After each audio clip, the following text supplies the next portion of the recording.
स्वागत है आपका हिंदी स्टोरीज वर्स चैनल पर, जहां हर कहानी सच्चाई डर के बीच की वो रेखा मिटा देती है जिसे हम पार नहीं करना चाहते। चलिए शुरू करते हैं इस कहानी को। शहर से दूर घने जंगलों के बीच एक वीरान हवेली खड़ी थी। टूटी खिड़कियां, झड़ती छत और दीवारों पर उगे काले काले शैवाल जैसे मौत की दस्तक। उस हवेली का नाम लोग लेते हुए भी कांपते थे, विलास हवेली। कभी एक रजवाड़े की शान मानी जाने वाली यह हवेली अब डर का दूसरा नाम बन चुकी थी।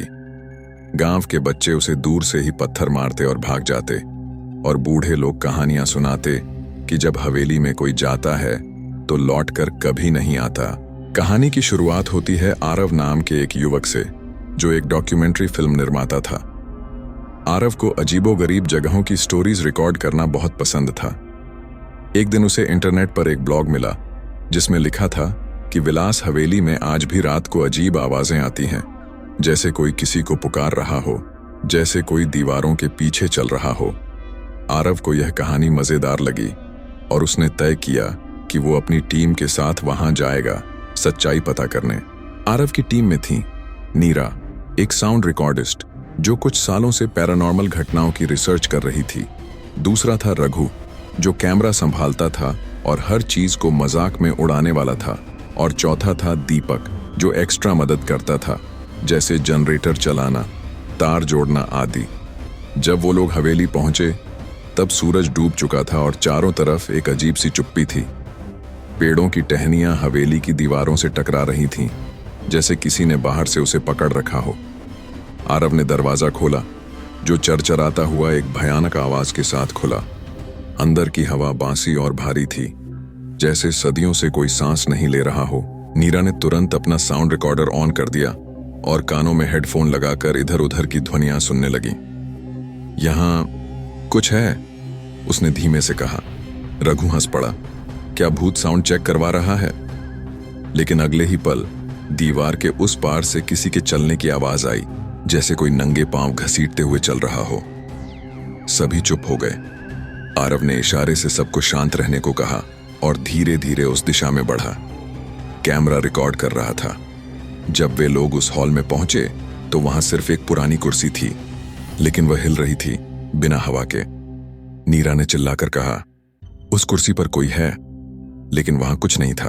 अचानक दीपक जोर से चिल्लाया, मेरे कंधे पर किसी ने हाथ रखा है। लेकिन उसके पीछे कोई नहीं था। वह रोने लगा, मुझे नहीं रहना यहां, मुझे जाना है। लेकिन दरवाजा अब बंद हो चुका था अपने आप। हवेली ने उन्हें स्वीकार कर लिया था। हवेली की फिजा में अब सन्नाटा नहीं, बल्कि एक खौफनाक खामोशी भर गई थी। चारों दोस्त हॉल में खड़े थे, जहां दीवारें सीलन से भीगी हुई थीं और छत से मकड़ी के जाले लटक रहे थे। दीपक दीवार के पास बैठा कांप रहा था। उसका चेहरा पीला पड़ गया था, जैसे उसकी रूह शरीर से निकलने को तैयार हो। नीरा अब भी हेडफोन लगाए खड़ी थी और उसके चेहरे पर अजीब संजीदगी थी। मैं कुछ सुन रही हूं, उसने धीमे से कहा, जैसे डर हो कि आवाज सुन ली जाएगी। आरव उसकी ओर बढ़ा। क्या? नीरा ने हेडफोन उसके कान पर रख दिए। पहले तो आरव को कुछ नहीं सुनाई दिया, लेकिन फिर एक फुसफुसाहट सी उभरी, बहुत धीमी लेकिन साफ। क्यों आए हो? चले जाओ। आरव ने फौरन हेडफोन उतार दिए। ये कैसे हो सकता है? उसकी आवाज कांप रही थी। रघु अब तक सबको नाटक समझ रहा था, पर वह भी धीरे धीरे घबराने लगा था। उसने दीवार के पीछे हाथ रखकर देखा, जैसे वहां कोई छुपा हो। लेकिन दीवार ठंडी थी, एकदम बर्फ जैसी। इस हवेली में कुछ छुपा है, नीरा बोली, और वो हमसे कुछ कह रहा है, या शायद हमें यहां नहीं देखना चाहता। देखो, हम यहां सिर्फ एक रात रहेंगे। आरव ने टीम को भरोसा दिलाने की कोशिश की। फुटेज लेकर निकल लेंगे, ये सब डरने की जरूरत नहीं। लेकिन उसकी खुद की आवाज में डर साफ झलक रहा था। उसी वक्त हवेली की ऊपर की मंजिल से कुछ गिरने की तेज आवाज आई, जैसे कोई भारी चीज फर्श पर गिरी हो। सभी ने ऊपर की तरफ देखा। वहां कौन है? रघु चिल्लाया, लेकिन जवाब में केवल गूंजती हुई खामोशी मिली। चलो ऊपर चलते हैं, आरव ने तय किया। तुम पागल हो? दीपक कांपता हुआ बोला, मैं यहां नीचे ही रुकूंगा। तुम्हारी मर्जी, आरव ने कहा, और 3 लोग ऊपर जाने लगे, आरव, नीरा और रघु। सीढ़ियां लकड़ी की थीं और हर कदम पर ची ची की आवाज करती। ऊपर पहुंचकर उन्होंने देखा कि एक पुराना कमरा था जिसका दरवाजा आधा खुला था। नीरा ने रिकॉर्डिंग ऑन कर रखी थी और रघु कैमरा घुमाता हुआ आगे बढ़ा। जैसे ही आरव ने दरवाजा पूरी तरह खोला, ठंडी हवा का झोंका आया और कमरे में अंधेरा गहराने लगा। उन्होंने टॉर्च की रोशनी में देखा, कमरे के कोने में एक पुतला खड़ा था, पुराना फटा हुआ, एक महिला की पोशाक पहने, लेकिन उसका चेहरा इंसान जैसा था।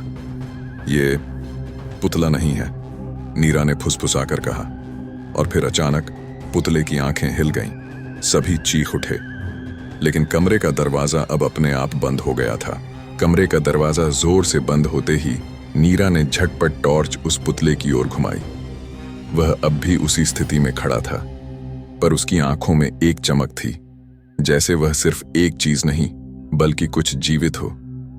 रघु ने कैमरे से रिकॉर्डिंग चालू रखी, लेकिन उसके हाथ कांप रहे थे। आरव दरवाजे की कुंडी खींच रहा था, पर वह टस से मस नहीं हो रही थी। दरवाजा अंदर से बंद कैसे हो सकता है? आरव ने खुद से कहा। ये जगह हमसे खेल रही है। नीरा की आवाज कांप रही थी। खेल नहीं, रघु फुसफुसाया। ये जगह जिंदा है। उसी कमरे की एक दीवार पर एक बड़ा सा आईना टंगा था, पुराना और धूल से ढका हुआ। नीरा उस ओर बढ़ी और अपने आस्तीन से उसे साफ करने लगी। आईने में पहले तो सिर्फ उनकी ही परछाइयां दिखीं, लेकिन अचानक आईने में 4 लोग दिखने लगे। ये क्या है? नीरा ने कांपते हुए कहा। हम तो 3 हैं, फिर चौथा कौन?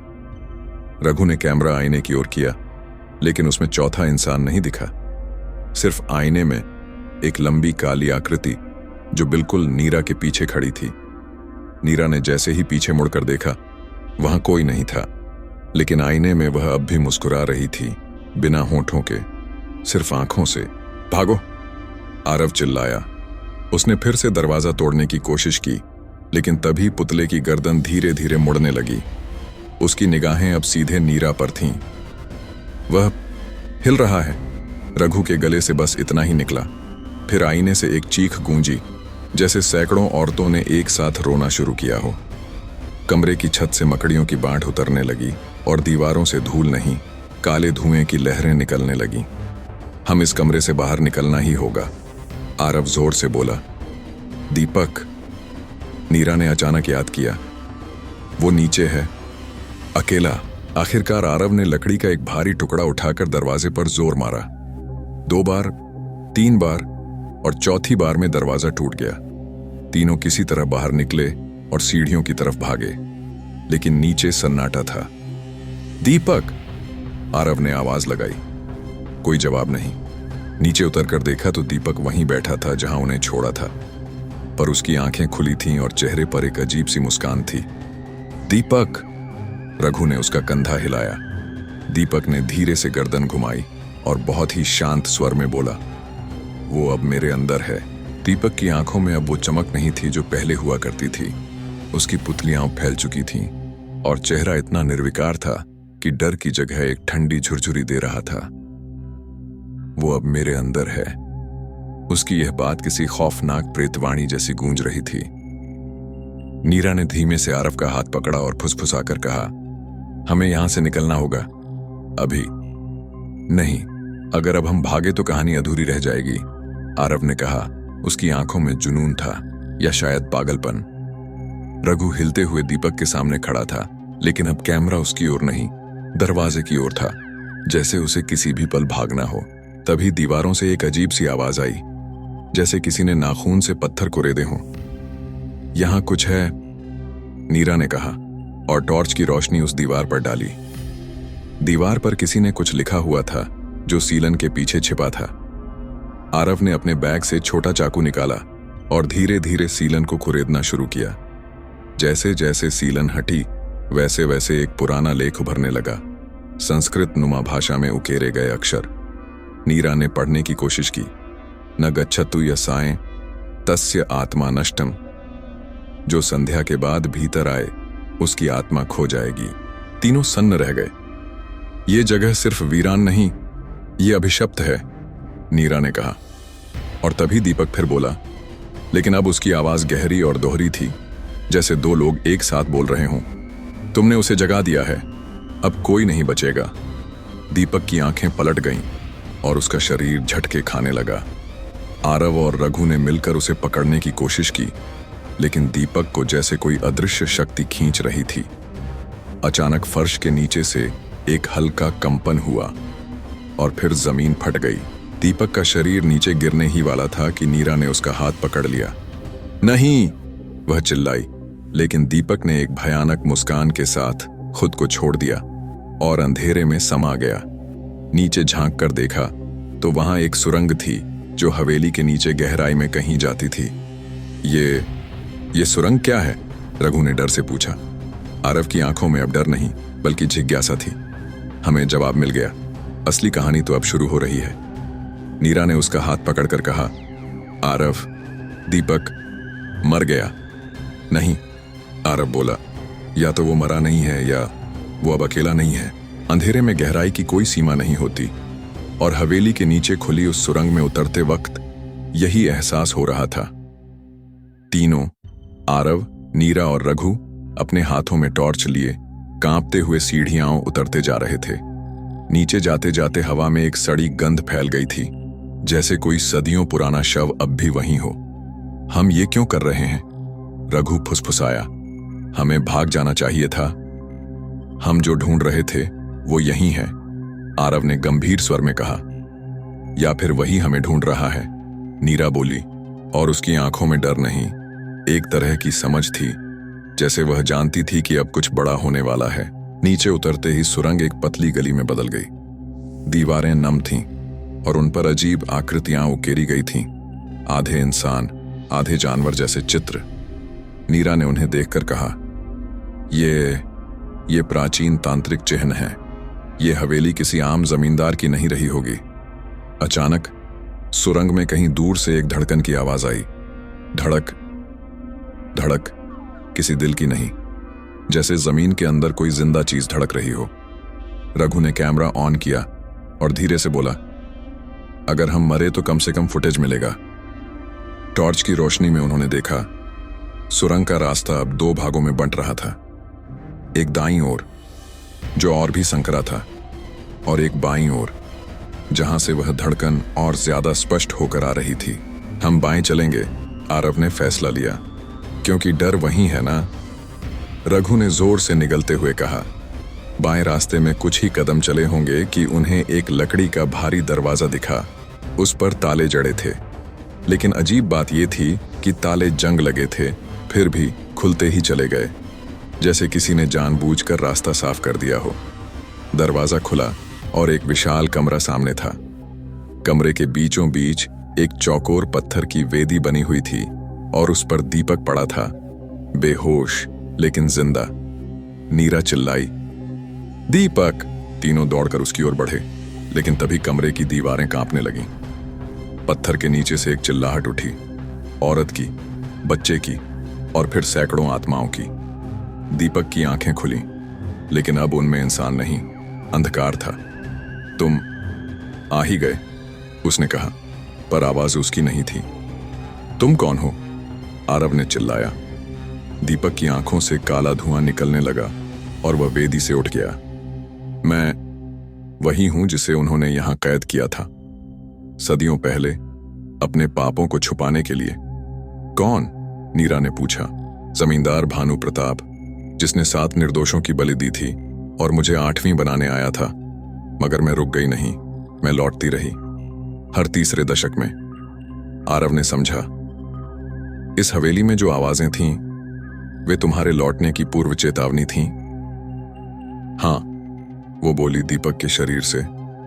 अब ये हवेली सिर्फ ईंटों की नहीं, आत्माओं की है, और तुम तीनों अब हिस्सा हो उनमें से। कमरे में धूल और धुएं की परतों के बीच खड़े तीनों, आरव, नीरा और रघु, अब ठीक से सांस भी नहीं ले पा रहे थे। दीपक की आंखों से बहता काला धुआं हवा को भारी बना रहा था और उसकी आंखों में झांकने पर ऐसा लग रहा था जैसे कोई गहराई में गिर रहा हो, बिना अंत के।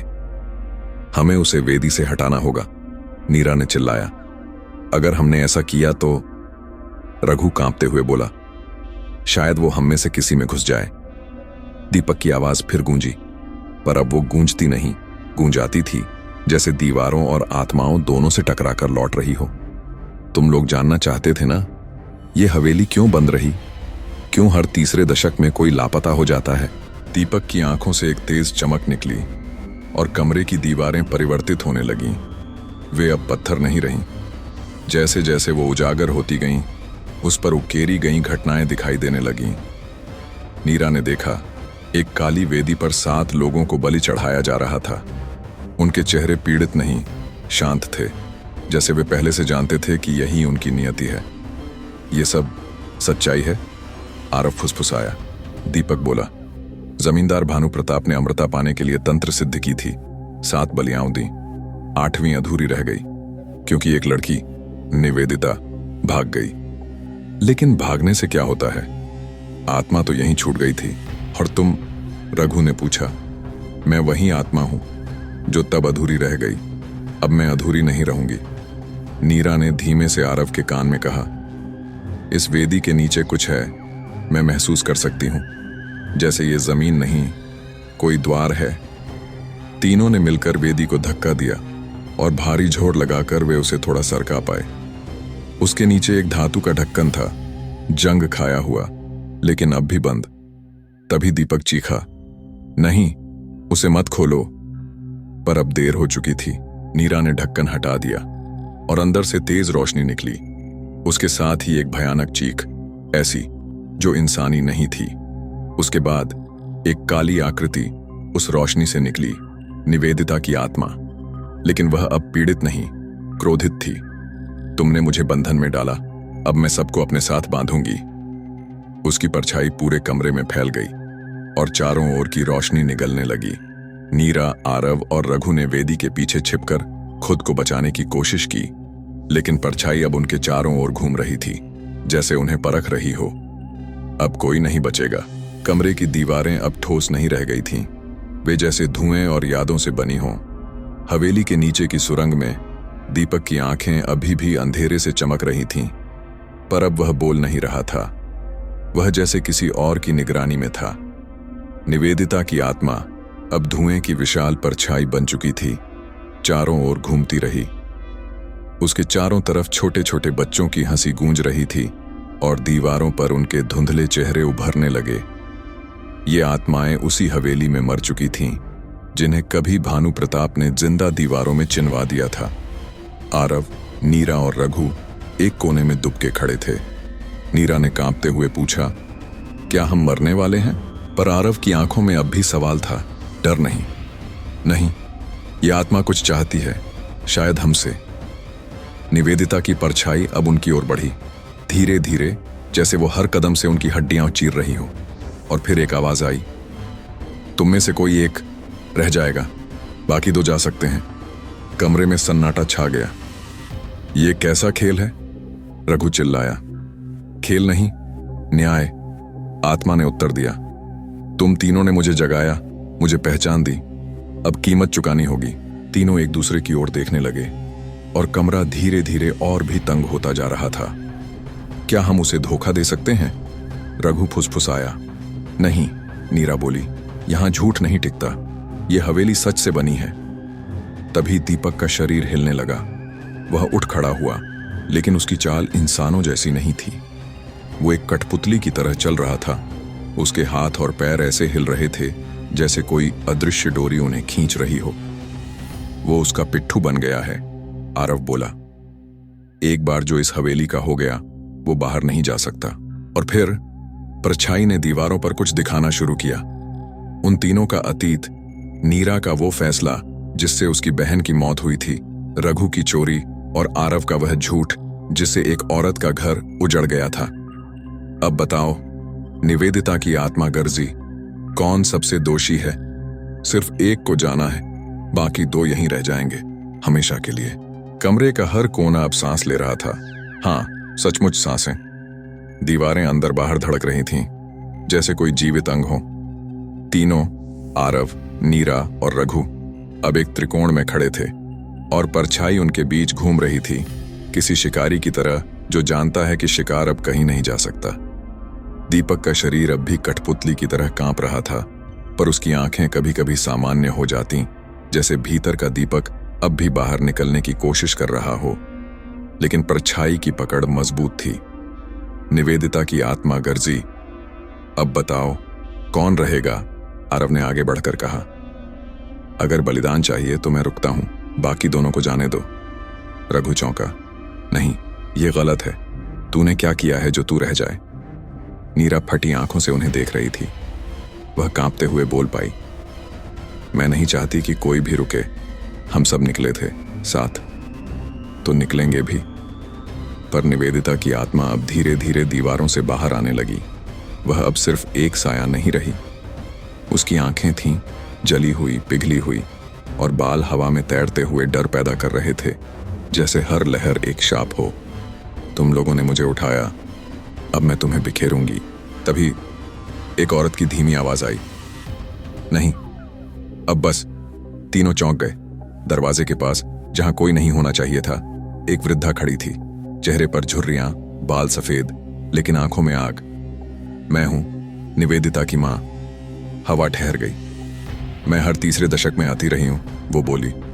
हर बार किसी और को ले जाने से पहले तुम्हें रोकने की प्रार्थना करती रही, लेकिन अब मैं ये बोझ खुद उठाऊंगी। निवेदिता की आत्मा रुकी। उसका साया कांपा। उसकी आंखों में एक पल के लिए पहचान चमकी। मां? हां। वृद्धा आगे आई। मैं तुम्हें छोड़ नहीं पाई थी, इसलिए तू भी छोड़ नहीं पाई किसी को। वो वेदी के पास आई और उसने अपना हाथ उठाया। उसकी हथेली पर वही तांत्रिक चिन्ह था जिसे भानु प्रताप ने प्रयोग के लिए छोड़ा था। मैंने तुझसे जन्म लिया, अब तुझे मुक्ति देने आई हूं। एक तेज रोशनी फूटी, इतनी तेज कि कमरा सफेद हो गया। हवेली कांपने लगी। चीखें, फुसफुसाहटें, कराहें सब एक साथ गूंज उठीं। फिर सब शांत। दीपक जमीन पर गिर पड़ा, बेहोश पर जीवित। रघु और नीरा थर थर कांप रहे थे। आरव ने घुटनों के बल बैठकर खुद को संभाला। निवेदिता की आत्मा अब नहीं थी, न कोई साया, न कोई चीख, केवल एक ध्वनि थी। धीमी सांसें। हवेली जैसे अब गहरी नींद में जा रही थी।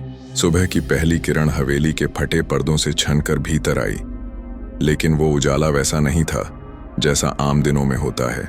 उसमें कोई गर्मी नहीं थी, कोई जीवन नहीं था, बस एक निर्जीव रोशनी, जैसे दिन ने रात की लाश पहन ली हो। आरव, नीरा और रघु तीनों अब मुख्य द्वार के पास थे। दरवाजा अब खुला हुआ था, बाहर का रास्ता साफ था। दीपक अब भी बेहोश था, पर उसकी सांसें सामान्य थीं। हवेली पहली बार चुप थी। क्या हम सचमुच बच गए? नीरा ने पूछा, उसकी आवाज थकी हुई, डरी हुई। रघु ने दरवाजे की ओर देखा। हम बाहर जा सकते हैं, लेकिन ये जगह अब भी देख रही है। आरव ने हवेली की दीवारों को देखा। वे अब भी वहां थीं, पर जैसे जिंदा नहीं थीं, जैसे कोई बहुत बूढ़ा जीव नींद में हो, जिसका सपना अभी भी अधूरा है। तीनों ने मिलकर दीपक को उठाया और वे बाहर निकले। हवेली का दरवाजा धीरे धीरे उनके पीछे बंद हो गया, बिना हवा के, बिना किसी को छुए, जैसे वो खुद चल रहा हो। आरव एक म्यूजियम में खड़ा था। उसने हवेली की फोटो दीवार पर टांग दी थी। नीचे एक बोर्ड था, रघुवंशी हवेली, एक रहस्य जो कभी पूरी तरह हल नहीं हुआ। नीरा अब अपने शहर वापस जा चुकी थी, लेकिन अब वह रातों को सो नहीं पाती थी। हर बार आंखें बंद करने पर उसे वही परछाई दिखती थी, निवेदिता की नहीं, बल्कि किसी और की। एक नई आत्मा जो देख रही थी। रघु ने सब कुछ छोड़कर हिमालय में एक आश्रम में रहने का फैसला किया, लेकिन वो जानता था परछाइयां पहाड़ों में भी साथ आती हैं।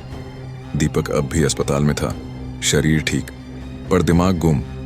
डॉक्टर कहते थे कि वो हर रोज एक ही बात दोहराता है, हवेली मेरी है, हवेली मेरी है। किसी अनजान गांव की एक छोटी सी लड़की, जिसके सपने हमेशा रंगीन हुआ करते थे, अब एक काले सपने में सो रही थी। उसने सपना देखा, एक बहुत बड़ी हवेली, जिसके अंदर एक कमरा था और कमरे में एक कुर्सी। उस पर कोई बैठा था। चेहरा नहीं दिखा, पर आंखें थीं जलती हुई।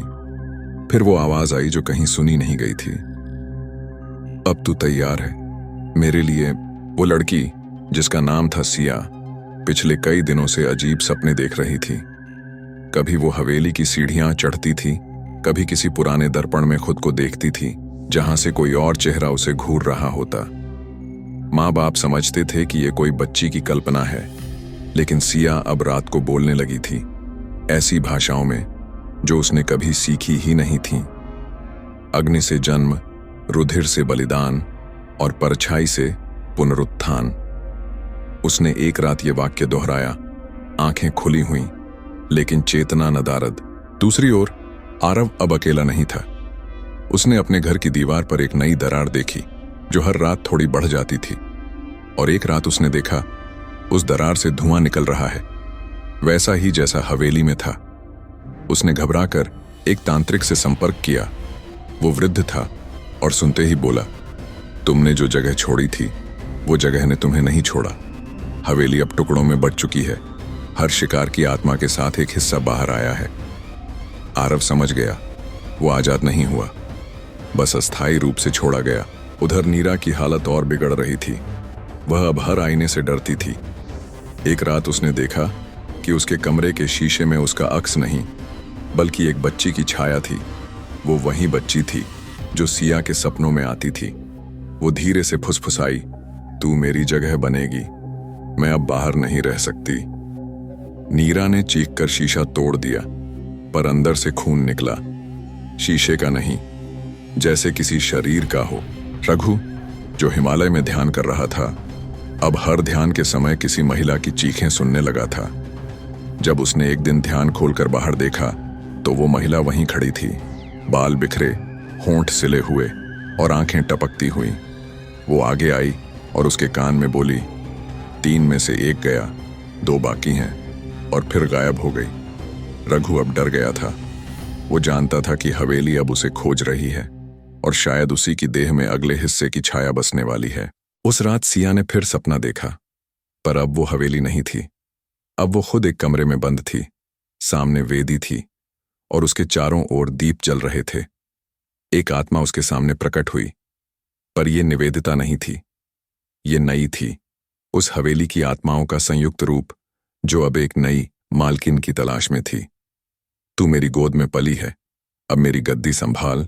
अगर आपको ये कहानी दिलचस्प लगी, डरावनी लगी या कुछ नया महसूस हुआ हो तो चैनल को सब्सक्राइब करें। धन्यवाद। आपका फिर मिलेंगे एक नई कहानी के साथ।